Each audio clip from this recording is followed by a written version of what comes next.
Hello বন্ধুরা, আশা করি সবাই ভালো আছো। সকলকে maths with Animesh sir YouTube চ্যানেলে স্বাগত জানাই।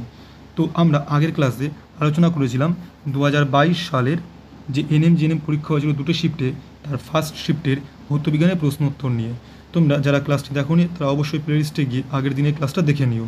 আর আজকে আমরা এখানে আলোচনা করব 2022 সালের শিফট 2 এর ভৌতবিজ্ঞান প্রশ্ন উত্তর নিয়ে।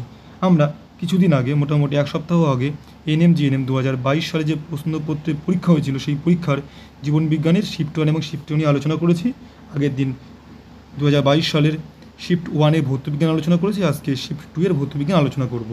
তোমরা ক্লাসটি শেষ পর্যন্ত দেখো, যারা নতুন দর্শক হয়ে আছে অবশ্যই চ্যানেলটিকে সাবস্ক্রাইব করে দিও। শুরু করছি আজকের ক্লাসটি।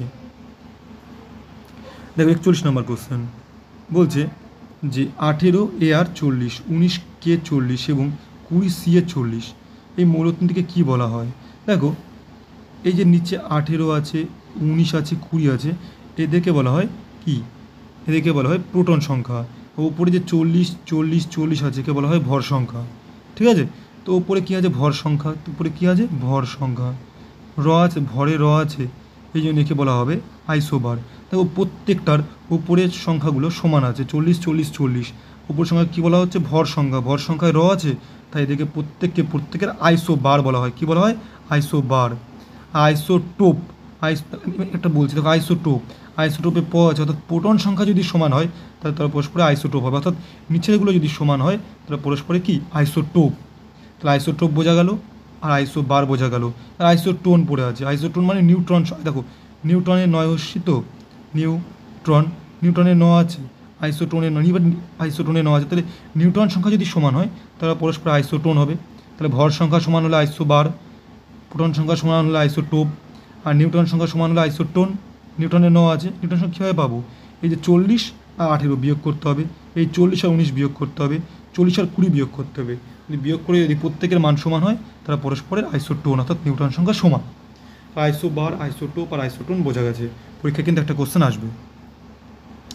42 নম্বর বলছে অক্সিজেন, হাইড্রোজেন এবং সালফারের আণবিক গুরুত্ব যদি যথাক্রমে 32, 2 এবং 32 হয়, তবে সালফিউরিক অ্যাসিডের আণবিক গুরুত্ব কত? সালফিউরিক অ্যাসিডের আণবিক গুরুত্ব হচ্ছে 98। সালফিউরিক অ্যাসিডের আণবিক গুরুত্ব কত? 98। চলো পরের কোশ্চেনে বলছে 43, নিচের সারণীতে প্রথম স্তম্ভে দেওয়া বস্তুগুলির সঙ্গে দ্বিতীয় স্তম্ভে দেওয়া বস্তুগুলি অর্থাৎ শ্রেণীগুলির নাম এর সঠিক সামঞ্জস্য নির্ণয় করো। সঠিক সামঞ্জস্য তোমাকে নির্ণয় করতে হবে। বোঝা গেল? নুন, জল, ধোয়া, মাখন, মাটি, এক্ষেত্রে কোনটা সঠিক উত্তর হবে তোমাদেরকে বের করতে হবে।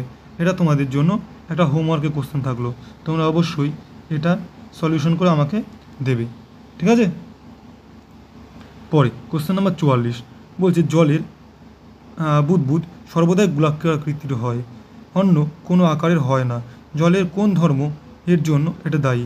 এটা জলের পৃষ্ঠটানের জন্য দায়ী। কিসের জন্য দায়ী? জলের পৃষ্ঠটানের জন্য দায়ী। বোঝা গেল? চলো পরের কোশ্চেন। পরে কি বলছে? 45 নম্বর, একটি পাম্পে জলের পাম্প 50 মিনিটে 6 মিটার উচ্চতায় রাখা একটি 500 লিটার জলের ট্যাঙ্কে জল তুলে ভর্তি করতে পারে। পাম্পটির ক্ষমতা কত? তাহলে পাম্পটির ক্ষমতা বের করতে বলেছে। এক্ষেত্রে পাম্পটির ক্ষমতা হবে হচ্ছে 10 ওয়াট। কত ওয়াট? 10 ওয়াট। বোঝা গেল? পরেরটা 46, 0 ডিগ্রি সেলসিয়াস তাপমাত্রায় 10 গ্রাম বরফকে 800 ক্যালোরি তাপ প্রয়োগ করলে কেমন হবে? প্রায় অর্ধেক বরফ গলে যাবে, সব বরফ জল হয়ে বাষ্প হয়ে যাবে। 10 ডিগ্রি সেলসিয়াস তাপমাত্রায় 10 গ্রাম জল পাওয়া যাবে, নাকি 10 ডিগ্রি সেলসিয়াস তাপমাত্রায় 10 গ্রাম জল পাওয়া যাবে 0 ডিগ্রি সেলসিয়াস তাপমাত্রায়? কোনটা উত্তর হবে বলো? এক্ষেত্রে উত্তর হবে 0 ডিগ্রি সেলসিয়াস তাপমাত্রায় 10 গ্রাম জল পাওয়া যাবে। অপশান ডি উত্তর সঠিক উত্তর। 47, একটি স্বরে যদি 256, 400, 512, 630, 256, 400, 512, 630 এই কম্পাঙ্কে 4টি সুর মিশ্রিত থাকে, তারা পরস্পর সমমেল। কোনটি সমমেল? এদের সাথে সমমেল কোনটা হবে? সমমেল কোনটা হবে বলো? এক্ষেত্রে সমমেল হবে হচ্ছে 512। কোনটা সমমেল? হচ্ছে 512। কারণ দেখো 256, 400, 512, 630 কম্পাঙ্কে 4টি সুর মিশ্রিত থাকে, তবে সমমেল কোনটি? এই 4টে সুরই মিশ্রিত অবস্থা আছে, সমমেল কোনটা হবে? অবশ্যই সমমেল হবে হচ্ছে 512 কম্পাঙ্কের সুরটি। কেন? আমি এটা পরের ক্লাস আলোচনা করব। চলো পরে কোশ্চেন 48 দাগ, মানব দেহের চক্ষু লেন্স হলো একটি কী? মানব দেহের যে চোখের লেন্সটা আছে এটা কী? এটা কি উভবতল, উভতল, সমতল না প্রিজম? কী হবে এটা বলো? এটা হচ্ছে উভতল। এটা কি?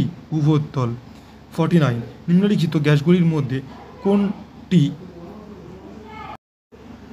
নিম্নলিখিত নিম্নলিখিত গ্যাসগুলির মধ্যে কোনটি সাধারণত কোনো বিক্রিয়ায় অংশগ্রহণ করে না? উত্তর হচ্ছে কী হবে এখানে বলো? এখানে সঠিক উত্তর কোনটা? হাইড্রোজেন, নিয়ন, কার্বন ডাইঅক্সাইড না মিথেন? হাইড্রোজেন, নিয়ন, কার্বন ডাইঅক্সাইড, উত্তর হচ্ছে নিয়ন। পরেরটা 50 দাগে বলছে অম্লবৃষ্টিতে যে অ্যাসিড সবচেয়ে বেশি থাকে তা কোনটা? উত্তর হচ্ছে অম্লবৃষ্টিতে সালফিউরিক অ্যাসিড বেশি থাকে। পরেরটা 51 দাগে কী বলছে? যে সাধারণ তুলা যন্ত্র দিয়ে কী মাপা হয়? ভর, ওজন, বল, চাপ। সাধারণ তুলা যন্ত্রের সাহায্যে কী মাপা হয়? ভর, ওজন, বল, অবশ্যই ভর মাপা হয়। আর স্প্রিং তুলা যন্ত্রের সাহায্যে ভার মাপা হয়, তাই না? তাই ভর মাপা হয় কোন যন্ত্রের সাহায্যে? সাধারণ তুলা যন্ত্রের সাহায্যে। আর স্প্রিং তুলা যন্ত্রের সাহায্যে কী মাপা হয়? ভার মাপা হয়। ভর কী রাশি? স্কেলার রাশি। ভার কী রাশি? ভেক্টর রাশি। ওজন কী রাশি? ভেক্টর রাশি। বোঝা গেল? চলো পরেরটা 52, এক ব্যক্তি একটি 10 মিটার বাহু বিশিষ্ট বর্গাকার মাঠের চারিদিকে 10 সেকেন্ডে একবার ঘুরে এলে তার গড় দ্রুতি ও মোট সরণ কত হবে? তার গড় দ্রুতি এবং মোট সরণ কত হবে? 1.6 meter per second 10 meter, 2.5 meter per second 40 meter, 3.2 meter per second 10 meter. কোনটা হবে? এক্ষেত্রে উত্তর হচ্ছে option D, 2.5 meter per second এবং 0 মিটার। কারণ সে তো সম্পূর্ণটা ঘুরে আসছে, ঘুরে আসলে পরে তার তো কোনো সরণ ঘটছে না, সরণ তো আলটিমেটলি 0। 53, সঠিক উত্তরটি নির্বাচন করো। বিশেষ পরিস্থিতিতে কোনো বস্তুর কি? বিশেষ পরিস্থিতিতে কোনো বস্তুর ভর শূন্য হতে পারে কিন্তু ওজন শূন্য হতে পারে। ভর শূন্য হতে পারে না, ভর কী হতে পারে না? শূন্য হতে পারে না, কিন্তু ওজন শূন্য হতে পারে। Option C. 54 বলছে একটি বন্দুক থেকে 20 গ্রাম ভরের একটি বুলেট ছোড়া হলো। বুলেটটি 10 মিটার পার সেকেন্ড বেগে একটি বালির বস্তাকে আঘাত করে বস্তার মধ্যে 10 সেমি দূরে গিয়ে থেমে গেল। বুলেটটির ওপর বালির প্রতিরোধ বল কত ছিল? তাহলে বুলেটটির উপরে যে বালি, তার প্রতিরোধ বলটা কত ছিল সেটা বের করতে বলেছে। এক্ষেত্রে সঠিক উত্তর হবে কোনটা? এক্ষেত্রে সঠিক উত্তর হচ্ছে 1000 নিউটন। কত উত্তর? 1000 নিউটন। বোঝা গেল? চলো পরেরটা, এটা আমি পুরো সমাধান করে দেবো পরের ক্লাসে। এবার 55, নিউটন কিসের একক? নিউটন হচ্ছে বলের একক। কিসের একক? বলের একক। নিউটনের সংকেত কি? Capital N. নিউটন আর নিউট্রন, নিউটন এর আবিষ্কর্তা কে? আবিষ্কর্তা হচ্ছে স্যাডউইক। নিউটন নিস্তড়িৎ। বোঝা গেল? পরে এবার ক্যাটাগরি 2। তো ক্যাটাগরি 1-এ কিন্তু একটা কোশ্চেন তোমাদের হোমওয়ার্ক দিয়েছি। ক্যাটাগরি 2-তে কী আছে? বলছে জি এর মান সম্পর্কে নিচের কোন উক্তিগুলি সঠিক? জি এর মান সম্পর্কে এতে উত্তর সঠিক হচ্ছে কোনো একটি অক্ষাংশ রেখায় সর্বত্র এর মান সমান হবে। আর কি হবে? উত্তর এবং দক্ষিণ মেরুতে এর মান 0 হবে। বোঝা গেল? কোশ্চেন নাম্বার 57, একটি বিশাল তুলোর বস্তা ও একটি ছোট লোহার টুকরো দুটিরই ওজন 1 কেজি। এক্ষেত্রে কোন কোন উক্তিগুলি সঠিক? তাহলে তুলোর বস্তা এবং লোহার টুকরো দুটোরই ওজন সমান, অর্থাৎ দুটোর ওজন কত? 1 কিলো দেওয়া আছে। এক্ষেত্রে কোনটা সঠিক উত্তর হবে? এক্ষেত্রে সঠিক উত্তর আসলে তুলোর বস্তুটির ভর সামান্য হলেও বেশি আছে। তারপরে আরেকটা কি উত্তর হবে? লোহার টুকরোটির ওপর সক্রিয় অভিকর্ষ ত্বরণের বা অভিকর্ষ বলের মান সবচেয়ে বেশি। খুব ইম্পর্ট্যান্ট। পরে 58, দুটি বালক 70 মিটার ব্যাসার্ধের একটি বৃত্তাকার পথে একই জায়গা থেকে যথাক্রমে কত? যথাক্রমে 13 মিটার পার সেকেন্ড এবং 9 মিটার পার সেকেন্ড গতিতে দৌড়াতে শুরু করলো একই জায়গা থেকে, এবং 70 মিটার ব্যাসার্ধের বৃত্তাকার পথ আছে। কতক্ষণ পরে তারা একসঙ্গে মিলবে? কতক্ষণ পরে মিলবে?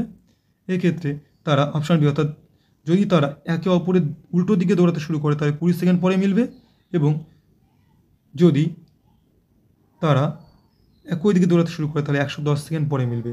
তাহলে উল্টো দিকে যদি দৌড়াতে থাকে তাহলে 20 সেকেন্ড পরে মিলবে, আর একই দিকে দৌড়াতে থাকলে কী করবে? 110 সেকেন্ড পরে মিলবে। ক্লিয়ার? চলো পরেরটা 59 বলছে কোনো গতিশীল বস্তুর উপরে বল প্রয়োগ করলে কী হবে? এক্ষেত্রে বল প্রয়োগ করলে বস্তুর একই অভিমুখে কিন্তু পরিবর্তিত গতিতে চলতে থাকতে পারে, আর বস্তুটি একই গতিতে কিন্তু পরিবর্তিত অভিমুখে চলতে থাকতে পারে, আর কি? বস্তুটি উল্টো দিকে চলতে শুরু করতে পারে। বোঝা গেল? কোনো গতিশীল বস্তুর উপর বল প্রয়োগ করলে কী হবে? বস্তুটি একই অভিমুখে যাবে, বস্তুটি একই গতিতে যাবে। ক্লিয়ার? পরেরটা 60 নম্বর কোশ্চেন, এক জুল কার্য সম্পন্ন হয় যখন কী হবে? যখন একটি বল 1 কেজি ভরের একটি স্থির বস্তুর ওই বলের অভিমুখে 1 মিটার পার সেকেন্ড স্কোয়ার ত্বরণ সৃষ্টি করে এবং বস্তুটির 1 মিটার সরণ হয়। Option A. আর কী হবে, একটি বল 100 গ্রাম ভরের একটি স্থির বস্তুর ওই বলের অভিমুখে 1 মিটার পার সেকেন্ড স্কোয়ার ত্বরণ সৃষ্টি করে এবং বস্তুটির 10 মিটার সরণ হয়। Option C. আর কি বলছে, 1 নিউটন মানের একটি বল একটি স্থির বস্তুর উপর 1 মিটার সরণ সৃষ্টি করে। অপশান এ, অপশান সি এবং অপশানটি সঠিক। বুঝা গেল? তাহলে এটা ছিল ক্যাটাগরি 2। এবার ক্যাটাগরি 1-এর যে কোশ্চেনটা বাকি আছে সেই কোশ্চেনটা নিয়ে আলোচনা করব। তো ক্যাটাগরি 1-এর একটা কোশ্চেনই তোমাদের বাকি আছে। সেই কোশ্চেনটা কী দেওয়া আছে? সেই কোশ্চেনটাতে বলা আছে যে এইটা নিচের সারণী, যেটা তোমাদের হোমওয়ার্কের জন্য বলেছিলাম, তো করে দিচ্ছি। দেখো, বলছে নুন জল। নুন জলটা কী? নুন জলটা হচ্ছে একটা দ্রবণ। কি? একটা দ্রবণ। তারপরে ধোঁয়া। ধোঁয়াটা কি? ধোঁয়াটা হচ্ছে একটা ক্লোরাইড। তারপরে মাখন। মাখন কী হবে? একটা ইমালশন। আর মাটি কি? মাটি একটা মিশ্রণ। এখানে প্রশ্ন কিন্তু এমসিকিউ আকারে এবার আসতে পারে, যেহেতু আগেরবার বক্স আকারে এসেছিল, এবছর একটা কোশ্চেন আকারে দিয়ে দিল এখান থেকে তুলে, যে নুন জল কি? নুন জল হচ্ছে একটা দ্রবণ। ধোঁয়া কি? ক্লোরাইড। মাখন কি? মাখন হচ্ছে ইমালশন। আর মাটি কি? মাটি হচ্ছে মিশ্রণ। বোঝা গেল? এটা কিন্তু খুব ইম্পর্টেন্ট। এই ছিল 2022 সালের শিফট 2 এর ভৌতবিজ্ঞানী ক্যাটাগরি 1 এবং ক্যাটাগরি 2 এর সম্পূর্ণ বিস্তারিত আলোচনা। তো এর যে অঙ্কগুলো আছে সেগুলোর জন্য তোমরা পরে ক্লাসটি দেখবে। সবাই ভালো থেকো, ভালোভাবে পড়াশোনা করো। দেখা হবে পরের ক্লাসে। জয় হিন্দ, জয় ভারত।